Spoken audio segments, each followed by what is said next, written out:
మనిషికి ప్రకృతికి అవినాభావ సంబంధం ఉంది. చుట్టూ సంచరించే పలు రకాల జంతువులను మచ్చిక చేసుకుని వాటిపై ఆధారపడి మనిషి జీవిస్తుంటాడు.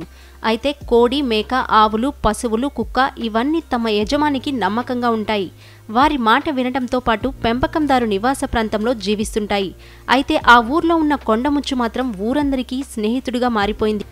ఎవరు ఏది పెట్టినా తినటం, అందరితో కలిసిపోవడంతో ఎవరూ దాన్ని ఏమీ అనటం లేదు. కొన్ని రోజుల క్రిందట ఎక్కడి నుంచి వచ్చిందో ఒక వానరం ఆ కుటుంబంతో కలిసిపోయింది. ఆ కుటుంబ సభ్యులు కూడా తమ పిల్లలతో సమానంగానే ఆ వానరాన్ని చూస్తున్నారు. ఈ ఘటన పశ్చిమ గోదావరి జిల్లా మొగల్తూరు మండలం మోడి గ్రామంలో జరిగింది.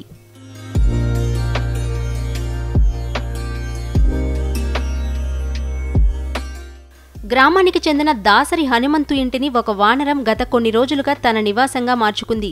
కొన్ని రోజుల కిందట ఈ వానరానికి కాలికి దెబ్బ తగలడంతో చరణ్ ధైర్యంతో వానరాన్ని చేరతీసి వైద్యం చేయించాడు.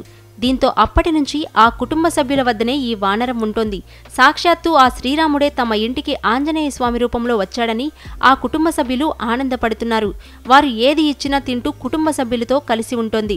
వారి పిల్లలతో ఆడుకుంటోంది. గ్రామంలోని అందరూ దానిని ముద్దుగా హనుమంతు, అంజి అనే పేరుతో పిలుస్తున్నారు.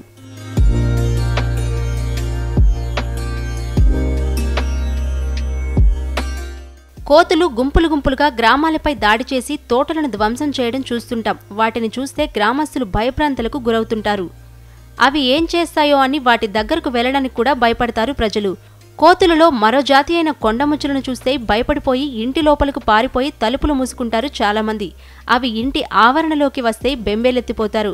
అలాంటిది ఓ కొండముచ్చు మనుషులతో కలిసి జీవించడం ఆసక్తిగా మారింది. కొండముచ్చుకు దాని పూర్వజన్మ గుర్తొచ్చిందో లేక మనుషులంటే భయం పోయిందో గాని ఆ కొండముచ్చు గ్రామంలోకి వచ్చి ప్రజలతో కలిసి జీవించడం పట్ల స్థానికులు ఆశ్చర్యం వ్యక్తం చేస్తున్నారు.